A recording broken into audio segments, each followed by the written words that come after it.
University of ഡൽഹിയുടെ ദീൻ ദയാൽ ഉപാധ്യായ കോളേജിൻ്റെ പുതിയൊരു റിക്രൂട്ട്മെൻറ്റ് നോട്ടിഫിക്കേഷൻ വന്നിട്ടുണ്ട്. പെർമനൻറ്റ് വേക്കൻസിയാണ്. നോൺ ടീച്ചിങ് സ്റ്റാഫിലേക്കാണ് വിളിച്ചിരിക്കുന്നത്. നിങ്ങൾക്ക് വിവിധ ക്വാളിഫിക്കേഷൻ ഉള്ളത്, അത് 10ാം ക്ലാസ്, +2, അതല്ലെങ്കിൽ നിങ്ങൾക്ക് ഗ്രാജുവേഷൻ അല്ലെങ്കിൽ PG ഒക്കെ ഉള്ളവർക്ക് അപ്ലൈ ചെയ്യാവുന്ന വേക്കൻസികളുണ്ട്. താല്പര്യം ഉണ്ടെങ്കിൽ വീഡിയോ സ്കിപ്പ് ചെയ്യാതെ മുഴുവനായിട്ടും കാണുക. ഇതിൽ എങ്ങനെയാണ് സെലക്ഷൻ, എങ്ങനെയാണ് ഇതിലേക്ക് അപ്ലൈ ചെയ്യാനുള്ള കാര്യങ്ങളൊക്കെ വിശദമാക്കുന്ന വീഡിയോ ആണ്. നമ്മുടെ ചാനൽ നിങ്ങൾക്ക് യൂസ്ഫുൾ ആണെങ്കിൽ സബ്സ്ക്രൈബ് ചെയ്യാൻ മറക്കണ്ട, ബെല്ലൈക്കൻ എനേബിൾ ചെയ്ത് വെക്കുക. ഇങ്ങനെ നമുക്കിത് നേരെ ഇതിൻ്റെ ഒഫീഷ്യൽ നോട്ടിഫിക്കേഷനിലേക്ക് വരാം. അപ്പോൾ ഇതിൽ നമുക്ക് ഓരോ പോസ്റ്റ് വൈസ് വേക്കൻസീസും അതുപോലെ അതിൻ്റെ എലിജിബിലിറ്റിയും കാര്യങ്ങളൊക്കെ നോക്കാം. ആദ്യം നമുക്ക് ഇതിൻ്റെ എലിജിബിലിറ്റി നോക്കാം. നിങ്ങളുടെ കാണാം ദീൻ ദയാൽ ഉപാധ്യായ കോളേജിൽ നിന്ന് ഇവിടെ കാണാം. നോട്ടിഫിക്കേഷൻ നമ്പറാണ് കേട്ടോ, അത് അഡ്വർടൈസ്മെൻറ്റ് നമ്പറാണ് അവിടെ കൊടുത്തിരിക്കുന്നത്. 12/2 ഫെബ്രുവരി 12 നോട്ടിഫിക്കേഷൻ വന്നിരിക്കുന്നത്. ഒന്നാമത്തെ പോസ്റ്റ് എന്ന് പറയുന്നത് സെക്ഷൻ ഓഫീസർ എന്ന് പറയുന്ന പോസ്റ്റിലേക്കാണ്. 35 വയസ്സ് വരെ ഇതിലുള്ളവർക്ക് ഇതിലേക്ക് അപ്ലൈ ചെയ്യാം. ഗവൺമെൻറ് റൂൾ പ്രകാരമുള്ള ഏജ് റിലാക്സേഷൻ കാര്യങ്ങളൊക്കെ ഉണ്ടായിരിക്കും. OBC ആണെങ്കിൽ 3 വർഷം, OBC NCL കേട്ടോ 3 വർഷം, SC/ST ആണെങ്കിൽ 5 വർഷം, PWD 10 മുതൽ 15 വർഷം വരെയും, എക്സ്-സർവീസിനൊക്കെ ഏജ് റിലാക്സേഷൻ ആയിരിക്കും. ഇതിലേക്ക് അപേക്ഷ നൽകാനുള്ള ക്വാളിഫിക്കേഷൻ എന്ന് പറഞ്ഞാൽ ഗ്രാജുവേഷനാണ്. ഏതെങ്കിലും വിഷയത്തിലുള്ള ഒരു ബിരുദം നിങ്ങൾക്ക് ഉണ്ടെങ്കിൽ, എനി ഡിഗ്രി ഉണ്ടെങ്കിൽ നിങ്ങൾക്ക് ഇതിലേക്ക് അപ്ലൈ ചെയ്യാം. നിങ്ങൾക്ക് എനി ഡിഗ്രി നിങ്ങളുടെ ക്വാളിഫിക്കേഷൻ ഉണ്ടെങ്കിൽ നിങ്ങൾക്ക് എന്ത് ചെയ്യാം, ഇതിലേക്ക് അപ്ലൈ ചെയ്യാം. എനി ഗ്രാജുവേഷൻ ആണ് ഇതിലേക്ക് അപ്ലൈ ചെയ്യുന്നത്. ഏതെങ്കിലും ഒരു സബ്ജക്റ്റിൽ ഒരു ബിരുദം ഉണ്ടായാൽ മതി. ഓക്കെ, രണ്ടാമത്തെ പോസ്റ്റ് കാണാൻ നിങ്ങൾക്ക് senior technical assistant 30 age limit വരുന്നത് നിങ്ങൾക്ക് ഇവിടെ കാണാൻ പറ്റും. ഓക്കെ, ദെൻ എസെൻഷ്യൽ ക്വാളിഫിക്കേഷൻ എന്ന് പറയുന്നത് നിങ്ങൾക്ക് കമ്പ്യൂട്ടർ സയൻസ് അല്ലെങ്കിൽ കമ്പ്യൂട്ടർ എഞ്ചിനീയർ അല്ലെങ്കിൽ കമ്പ്യൂട്ടർ ടെക്നോളജി അല്ലെങ്കിൽ ഇൻഫർമേഷൻ ടെക്നോളജി അല്ലെങ്കിൽ ഇലക്ട്രോണിക്സ് അല്ലെങ്കിൽ ഇലക്ട്രിക്കൽ അല്ലെങ്കിൽ ഇലക്ട്രോണിക്സ് ആൻഡ് കമ്മ്യൂണിക്കേഷൻ, ഈ പറഞ്ഞിരിക്കുന്ന ഏതെങ്കിലും എഞ്ചിനീയറിംഗ് ഡിസിപ്ലിനിൽ നിങ്ങൾക്ക് BE ഓർ BTech കഴിഞ്ഞവരാണെങ്കിൽ, ഒന്നെങ്കിൽ BE അല്ലെങ്കിൽ BTech കഴിഞ്ഞവരാണെങ്കിൽ തീർച്ചയായിട്ടും നിങ്ങൾക്ക് ഫ്രഷേഴ്സിന് ഇതിലേക്ക് അപ്ലൈ ചെയ്യാവുന്നതാണ്. ഇനി അതല്ലെങ്കിൽ നിങ്ങൾക്ക് PG ഉള്ളവർക്കും അപ്ലൈ ചെയ്യാം. അതായത് MSc കമ്പ്യൂട്ടർ സയൻസ് കഴിഞ്ഞവരാണെങ്കിൽ അപ്ലൈ ചെയ്യാം. ഇനി MCA കഴിഞ്ഞവരാണെങ്കിൽ അപ്ലൈ ചെയ്യാം. ഓക്കെ, പക്ഷേ MSc കമ്പ്യൂട്ടർ സയൻസ് അല്ലെങ്കിൽ MCA ഒക്കെ ആണെങ്കിൽ നിങ്ങൾക്ക് 1 ഇയർ എക്സ്പീരിയൻസും കൂടെ വേണം. പ്രോഗ്രാമിംഗ് ആൻഡ് ഡാറ്റാബേസ് മാനേജ്മെൻറ്റിലോ അല്ലെങ്കിൽ നെറ്റ്വർക്ക് അഡ്മിനിസ്ട്രേഷനിലോ ഉള്ള 1 വർഷത്തെ എക്സ്പീരിയൻസും കൂടെ വേണം. അങ്ങനെയുള്ളവർക്ക് അതിലേക്ക് അപ്ലൈ ചെയ്യാൻ പറ്റുള്ളൂ കേട്ടോ. ഇനി അടുത്തത് ജൂനിയർ അസിസ്റ്റൻറ്റ് 27 ഏജ് ലിമിറ്റ് വരുന്നത്. ഇതിലേക്ക് അപേക്ഷ നൽകാനുള്ള ക്വാളിഫിക്കേഷൻ എന്ന് പറയുന്നത് നിങ്ങൾ +2 പാസ്സായിരിക്കുക എന്നുള്ളതാണ് കേട്ടോ. അപ്പോൾ +2 നിങ്ങൾ ഏത് സ്ട്രീമാണെങ്കിലും നിങ്ങൾക്ക് കുഴപ്പമില്ല. അതായത് നിങ്ങൾ ഹ്യൂമാനിറ്റീസ്, കൊമേഴ്സ്, ബയോളജി ഏതാണെങ്കിലും കുഴപ്പമില്ല. ജസ്റ്റ് നിങ്ങൾക്ക് +2 പാസ്സാണെങ്കിൽ ഇതിലേക്ക് നിങ്ങൾക്ക് അപ്ലൈ ചെയ്യാം, ജൂനിയർ അസിസ്റ്റൻ്റ് എന്ന് പറയുന്ന പോസ്റ്റിലേക്ക്. പക്ഷേ നിങ്ങൾക്ക് ഇതിൻ്റെ സെലക്ഷൻ്റെ ഭാഗമായിട്ട് കമ്പ്യൂട്ടറിൽ 35 വേർഡ് പെർ മിനിറ്റ് എന്നുള്ള ലെവലിൽ ഇംഗ്ലീഷിൽ ടൈപ്പ് ചെയ്യാനുള്ള ഒരു ടൈപ്പിംഗ് ടെസ്റ്റ് ഉണ്ടായിരിക്കും. അത് നിങ്ങൾ ക്വാളിഫൈ ചെയ്യേണ്ടി വരും. അപ്പോൾ ആ ഒരു സ്പീഡ് നമുക്ക് ഉണ്ടായിരിക്കണം. അപ്പോൾ ടൈപ്പ് റൈറ്റിംഗ് നമുക്ക് പഠിക്കുന്നവർക്കായിരിക്കും കുറച്ചും കൂടെ ഈ ഒരു പോസ്റ്റ് സ്യൂട്ടബിൾ ആയിരിക്കുന്നത്. അല്ലെങ്കിൽ ഈ ഒരു 35 വേർഡ് പെർ ഉള്ള ലെവലിലേക്ക് നമുക്ക് ടൈപ്പിംഗ് ചെയ്യാൻ പറ്റുന്ന കോൺഫിഡൻസ് ഉള്ളവർ എന്ത് ചെയ്യുക, അതിലേക്ക് അപ്ലൈ ചെയ്യാം കേട്ടോ. ഇനി ഹിന്ദിയിലാണെങ്കിൽ 30, ഇത് വേണമെന്നില്ല, ഏതെങ്കിലും ഒന്ന് മതി. ഒന്നെങ്കിൽ നമുക്ക് ഇംഗ്ലീഷിൽ ടൈപ്പ് ചെയ്ത് കാണിക്കുക അല്ലെങ്കിൽ ഹിന്ദിയിൽ, 2 ഓപ്ഷൻ ഉണ്ട്. അപ്പോൾ ഹിന്ദിയിലാണെങ്കിൽ 30 വേർഡ് പെർ മിനിറ്റ് ആണ്, ഇംഗ്ലീഷിലാണെങ്കിൽ 35 ആണ്. അപ്പോൾ ഏതെങ്കിലും ഒന്ന് മതി. ഹിന്ദി നമ്മൾ ടൈപ്പ് ചെയ്യണമെന്ന് യാതൊരു നിർബന്ധമില്ല. ഓക്കെ, അപ്പോൾ ഇതിലേക്ക് നിങ്ങൾക്ക് ടൈപ്പിങ്ങിൽ കുറച്ച് കമ്പ്യൂട്ടറിലാണ് കേട്ടോ. കമ്പ്യൂട്ടറിൽ നിങ്ങൾക്ക് ടൈപ്പിംഗ് കുറച്ച് സ്പീഡുള്ളവരാണെങ്കിൽ നിങ്ങൾ അങ്ങനെയുള്ളവർ അപ്ലൈ ചെയ്യുക. അപ്ലൈ ചെയ്യാനുള്ള ക്വാളിഫിക്കേഷൻ ജസ്റ്റ് +2 മതി എന്നുള്ളതാണ്. ഇനി നിങ്ങൾക്ക് ഇതിലേക്ക് ലൈബ്രറി അസിസ്റ്റൻ്റ് ആണ്, അറ്റൻഡൻ്റ് ആണ്. 30 ഏജ് ലിമിറ്റ് വരുന്നത്. ഇതിലേക്ക് നിങ്ങൾക്ക് 10ാം ക്ലാസ് പാസ്സായിരിക്കുക എന്നുള്ളതാണ് എഡ്യൂക്കേഷൻ ക്വാളിഫിക്കേഷൻ വരുന്നത്. ജസ്റ്റ് 10ാം ക്ലാസ് പാസ്സായിരിക്കുക. അതോടൊപ്പം തന്നെ നിങ്ങൾക്ക് ലൈബ്രറി സയൻസിലോ അല്ലെങ്കിൽ ലൈബ്രറി ആൻഡ് ഇൻഫർമേഷൻ സയൻസിലോ ഉള്ള സർട്ടിഫിക്കറ്റ് ഉണ്ടായിരിക്കണം. അങ്ങനെ ഏതെങ്കിലും സർട്ടിഫിക്കറ്റ് കോഴ്സ് ചെയ്തവരായിരിക്കണം കേട്ടോ. അങ്ങനെയുള്ളവർക്ക് ഇതിലേക്ക് അപ്ലൈ ചെയ്യാൻ പറ്റുള്ളൂ. ഇനി അടുത്തത് ലബോറട്ടറി അറ്റൻഡൻ്റ് ആണ്. 30 ഏജ് ലിമിറ്റ് വരുന്നത്. ഇതിൽ നിങ്ങൾക്ക് 10ാം ക്ലാസ് ആണ് ഇതിലേക്ക് അപേക്ഷ നൽകാനുള്ള യോഗ്യത. വേറെ യാതൊരുവിധ മറ്റു കാര്യങ്ങളൊന്നും വേണ്ട. ജസ്റ്റ് നിങ്ങൾക്ക് 10th പാസ്സായിരിക്കുക എന്നുള്ളതാണ്. അടുത്തത് നിങ്ങൾക്ക് കമ്പ്യൂട്ടർ ലബോറട്ടറി അറ്റൻഡൻ്റ് ആണ്. 30 ഏജ് ലിമിറ്റ് വരുന്നത്. ഇതിലേക്ക് അപേക്ഷ നൽകാൻ യോഗ്യത എന്ന് പറയുന്നത് 10ാം ക്ലാസ് ആണ്. ജസ്റ്റ് 10ാം ക്ലാസ് പാസ്സായവർക്ക് ഇതിലേക്കും അപ്ലൈ ചെയ്യാവുന്നതാണ്. ഇത്രയുമാണ് നമുക്ക് വേക്കൻസി കാര്യങ്ങളൊക്കെ വന്നിരിക്കുന്നത്. അതായത് ഇത്രയുമാണ് എഡ്യൂക്കേഷൻ ക്വാളിഫിക്കേഷൻ. നമ്പർ ഓഫ് വേക്കൻസിയുടെ ടേബിൾ ഞാൻ കാണിക്കാം നിങ്ങൾക്ക്. നമ്പർ ഓഫ് വേക്കൻസിയുടെ അതായത് നമുക്ക് വേക്കൻസി ഇവിടെ കാണാം. ഓക്കെ, അപ്പോൾ ഇത് നിങ്ങൾക്ക് ഇവിടെ കാണാം. 12/2/2025 നോട്ടിഫിക്കേഷൻ നമ്പർ, അഡ്വർടൈസ് നമ്പർ ഇവിടെ കാണാൻ പറ്റും നിങ്ങൾക്ക്. അപ്പോൾ ഇതിൽ നോൺ ടീച്ചിങ് പോസ്റ്റിലേക്കാണല്ലോ സെക്ഷൻ ഓഫീസർ. ടോട്ടൽ എത്ര വേക്കൻസി ഉണ്ടെന്ന് വെച്ചാൽ 1 വേക്കൻസിയാണ് അതിൽ വിളിച്ചിരിക്കുന്നത്. Senior technical assistant computer 4 vacancy. Then junior assistant 5 vacancy. Library attendant 2 vacancy. Laboratory attendant 12 vacancy ഉണ്ട്. ദെൻ ഇതൊക്കെ 10ാം ക്ലാസ് മതിയിട്ട് ലബോറട്ടറി അറ്റൻഡൻറ്റൊക്കെ. Then computer laboratory attendant 2 vacancy.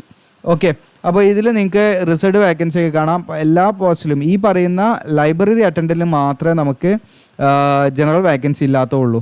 അതിൽ OBCക്ക് മാത്രവും അതുപോലെ PWDക്ക് വേക്കൻസി അങ്ങനെയാണ് വന്നിരിക്കുന്നത്. അപ്പോൾ അതിൽ ആ കാറ്റഗറിയിലേക്ക് അപ്ലൈ ചെയ്യാൻ പറ്റുള്ളൂ. ബാക്കിയുള്ളതിലൊക്കെ ജനറൽ വേക്കൻസി ഉണ്ട്. അപ്പോൾ ജനറൽ വേക്കൻസിയിലേക്ക് ആർക്ക് വേണമെങ്കിലും അപ്ലൈ ചെയ്യാം കേട്ടോ. ഓക്കെ, നിങ്ങളുടെ റിസർവ്ഡ് വേക്കൻസി ഇല്ലെങ്കിലും നിങ്ങൾക്ക് ജനറൽ വേക്കൻസിയിലേക്ക് അപ്ലൈ ചെയ്യാം. പ്രത്യേകം ശ്രദ്ധിക്കുക.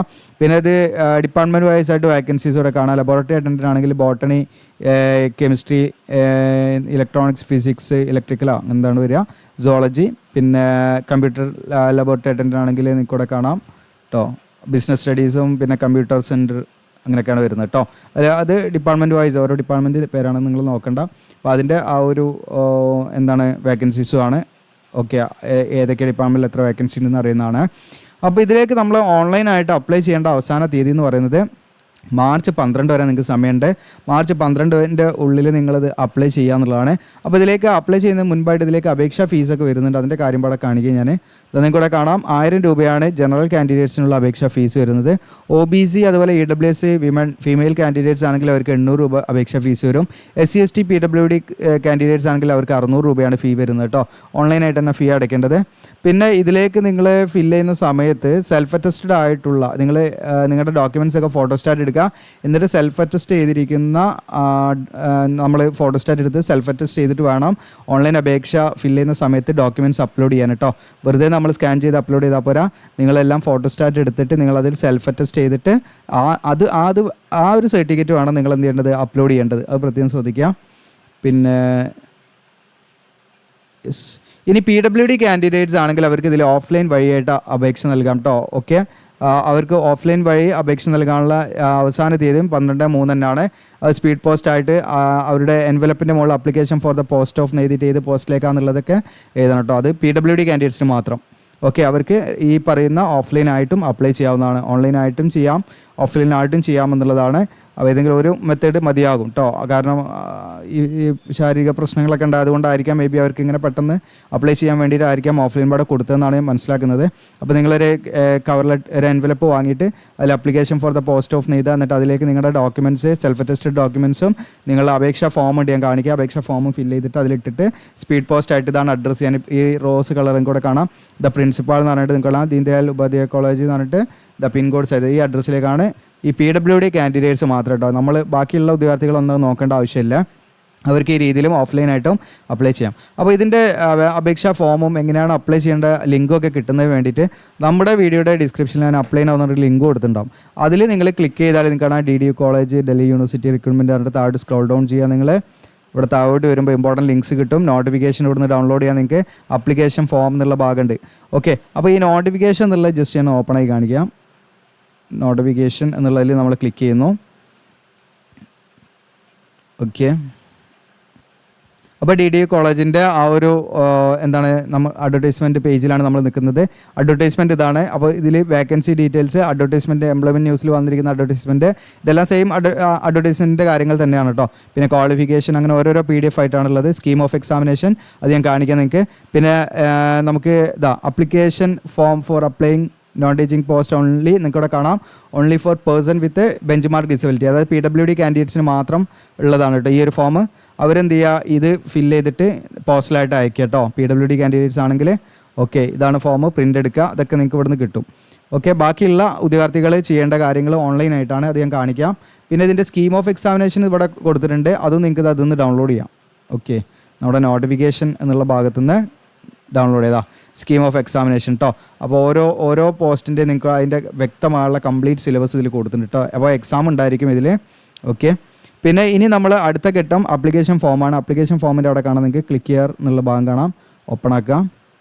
ഇങ്ങനെ ഓപ്പൺ ആക്കുന്ന സമയത്ത് നമുക്ക് അപ്ലൈ ചെയ്യാനുള്ള ആ ഒരു പോർട്ടലിലേക്ക് വരും. ഓക്കെ, നിങ്ങൾക്കിവിടെ കാണാൻ പറ്റും യൂണിവേഴ്സിറ്റി ഓഫ് ഡൽഹി ലോഗോസൊക്കെ കാണാം. Welcome to recruitment portal university of Delhi എന്ന് കാണാം. ഓക്കെ, ഇവിടെ നമ്മൾ ആദ്യമായിട്ടാണ് വരുന്നതെങ്കിൽ നമ്മളിതിൽ രജിസ്റ്റർ ചെയ്യണം. ഓക്കെ, അപ്പോൾ ഓൾറെഡി നിങ്ങൾ വന്നു കഴിഞ്ഞാൽ നിങ്ങൾക്ക് സൈൻ ഇൻ ചെയ്യാനുള്ള ഒരു ഭാഗമാണ് ഇവിടെ കാണാം. നിങ്ങളുടെ മെയിൽ ഐ ഡി പാസ്വേഡും കൊടുത്തിട്ട് അപ്പോൾ നമ്മളിതിൽ അക്കൗണ്ട് ക്രിയേറ്റ് ചെയ്യണം. അപ്പോൾ അക്കൗണ്ട് ക്രിയേറ്റ് ചെയ്യുന്നതിൻ്റെ ഭാഗമായിട്ടും കാണാം, ഏറ്റവും അടിയിൽ കാണാം ഡോൺ ഹാവ് ആൻ അക്കൗണ്ട് എന്നുള്ളത് ക്ലിക്ക് ചെയ്യാം. സൈൻ അപ്പ് എന്നുള്ളത് അതിൻ്റെ അവിടെ സൈൻ അപ്പ് എന്നുള്ള അവിടെ ക്ലിക്ക് ചെയ്യാം, ഏറ്റവും ലെഫ്റ്റ് താഴെയായിട്ട്. അപ്പോൾ നിങ്ങൾക്ക് സൈൻ അപ്പ് ചെയ്യാനുള്ള ഇമെയിൽ ഐ ഡി, കൺഫേം മെയിൽ ഐ ഡി, പാസ്വേഡ് നമ്മൾ ക്രിയേറ്റ് ചെയ്യണം. ഒരു പാസ്വേഡ് നമ്മൾ കൊടുക്കാം, മൊബൈൽ നമ്പർ കൊടുക്കാം. ഇങ്ങനെ സൈൻ അപ്പ് ചെയ്ത് ചെയ്യാം.